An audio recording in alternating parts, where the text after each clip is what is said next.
Bear had it all. Bear had a cave so comfortable it had a welcome mat. Bear had a honey supply that could last 2 winters. Bear had a salmon river practically delivering breakfast to his front door. Bear was, by any reasonable bear standard, doing great. And then one day, Bear lost the cave. Then the honey. Then the river dried up. Then the other bears stopped waving. Bear stood in an empty forest with nothing but his paws and a very confused look on his face. And here's what Bear did next. Bear panicked. Bear blamed the storm. Bear blamed the other bears. Bear sat down in the mud and spent 3 full days feeling sorry for himself. Classic Bear. When Bear had the honey, the cave, and the salmon river, the forest was crowded with friendly faces. After the flood, empty. All but one bear. One bear stayed. One bear helped Bear drag his soggy welcome mat to higher ground. One bear. Bear spent years thinking he had a forest full of allies. Loss showed him he had one. And one real ally, it turns out, is worth more than a forest full of fair-weather bears. What if the cave, the honey, and the salmon were not the gift, and the loss was? And what if Bear's brain, the most powerful survival machine in the forest, was only ever going to unlock itself when it had absolutely nothing left to protect? Today, Bear is going to explore loss, not the inspirational poster version, the real one. Why it breaks us, what it actually does to our brain, and why the bears who lose the most often end up the strongest. Let's get into it. First, Bear needs to understand why loss feels so catastrophic, because it is not weakness, it is wiring. Scientists call it loss aversion. Bear's brain, and every brain like it, is hardwired to feel losses roughly twice as powerfully as equivalent gains. Losing one honey jar hurts Bear twice as much as gaining one honey jar feels good. This is not a bug. This is ancient survival code. The problem? Bear no longer lives in that forest. Bear lives in a modern world where losing a job, a relationship, or a sense of identity is not fatal. But Bear's brain still fires the same alarm, the same cortisol surge, the same tunnel vision, the same desperate urge to get it back no matter what. So Bear spirals. Bear obsesses. Bear rebuilds the exact same cave in the exact same spot, even when the ground underneath it is still soft. Here is what nobody tells Bear when things are going well. Comfort is a very slow trap. Psychologists call it the comfort zone, but Bear prefers to call it the cave. The cave is warm.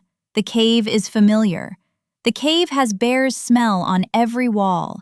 And the cave is slowly, quietly making Bear weaker.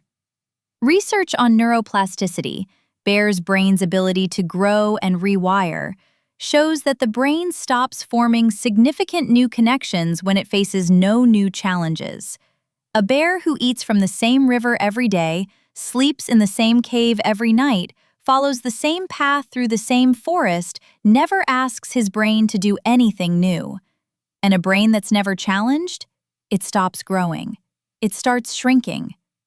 Now here's the brutal part. Most bears never leave the cave voluntarily. They need the storm. They need the flood.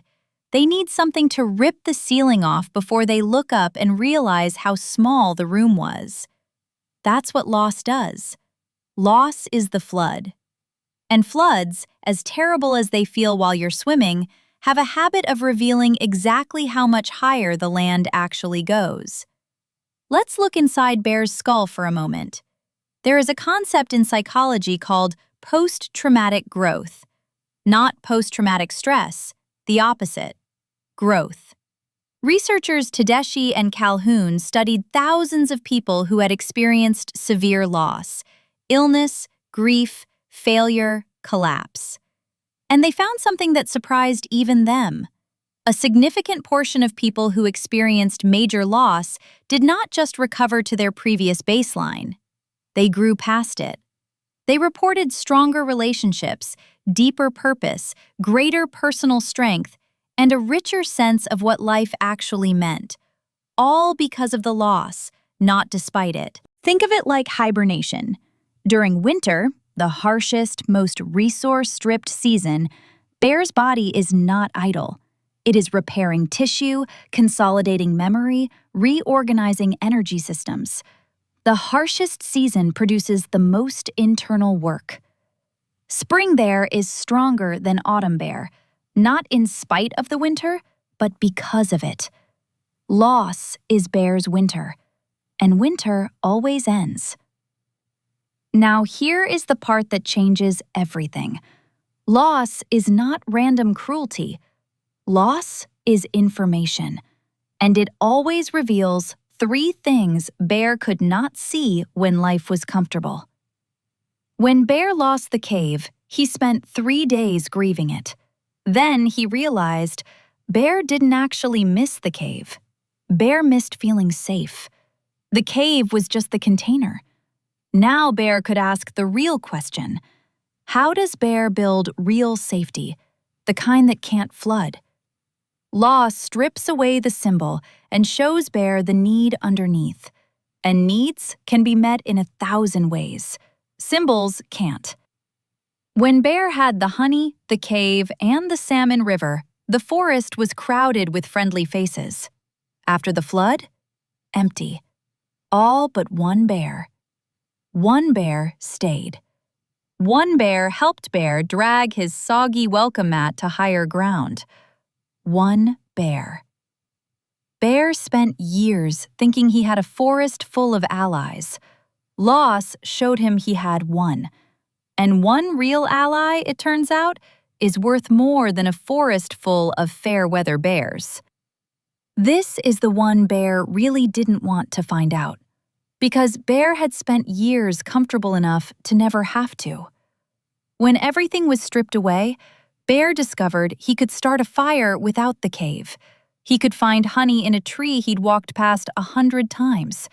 He could swim in a river he'd assumed was too cold. Bear was more capable than his comfort had ever allowed him to discover. Bear is not suggesting loss feels good. Bear is not suggesting you should seek it out.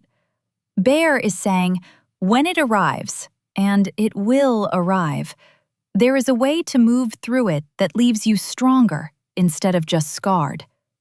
Here's Bear's framework. Bear sat in the mud for 3 days after the flood. That was not a mistake. Grief is not weakness. It is the brain processing a significant recalibration. Suppressing it is like holding a beach ball underwater. It will surface eventually, harder and faster than if you just let it bob. Give yourself the mud. Give it a time limit. Bear chose 3 days. You choose yours. Then, stand up. When Bear stopped blaming the storm, he asked 3 questions. What did I actually lose? The symbol or the need? Who showed up? What can I do now that I couldn't see before? Write the answers down, not in your head, on paper. Bear's brain is too busy catastrophizing to think clearly. The paper thinks for you. Bear's first instinct was to rebuild the exact same cave. Resist this. The old cave is what flooded. Post-loss reconstruction is the single greatest opportunity most bears ever get to build something better. And almost every bear wastes it recreating what they had. Ask, if I was building from scratch with everything I now know, what would I actually build? Start there, the hardest step. Bear's brain wants to rush the recovery. Bear's culture rewards looking fine before you are fine. Resist this too. The internal restructuring that loss triggers, the neural rewiring, The value reclarification, the slow emergence of a clearer self, takes time. Not infinite time, but real time. Trust the hibernation. Spring always comes. And spring bear is always stronger than the bear who went in. 6 months after the flood, Bear found a new valley, warmer than the old one, more salmon than he'd ever seen, a cave high enough that no storm could reach it. And he built it himself. Every rock, every branch, because this time he knew what he actually needed. The bears from the old forest? He saw them differently now. He chose one, the right one. And the things Bear discovered about himself during the winter, the fire starting, the cold water swimming, the tree honey finding, he never lost those. The cave could flood again. The honey could disappear again. But those were Bears now. Forever. Most bears spend their whole lives protecting what they have. The rarest bears, the ones who seem unshakable, aren't the ones who never lost anything. They're the ones who lost everything, survived the winter, and rebuilt with clearer paws and a warmer valley. So the question isn't, why did this happen to Bear? The question is, what is this winter trying to build? Bear's sitting in that new valley right now. He's warmer, he's stronger, he's got exactly one friend, and it turns out 1 is the right number. If there is in his flood right now, if the cave is gone, the honey's missing, and the forest feels empty, Bear just wants you to know, this is not the end of your story. This is where it gets good. Sit in the mud if you need to. Ask the questions. Build smaller and better. Let the winter work. Bear says thanks. If this found you at the right moment, toss Bear a subscribe. It keeps the honey coming.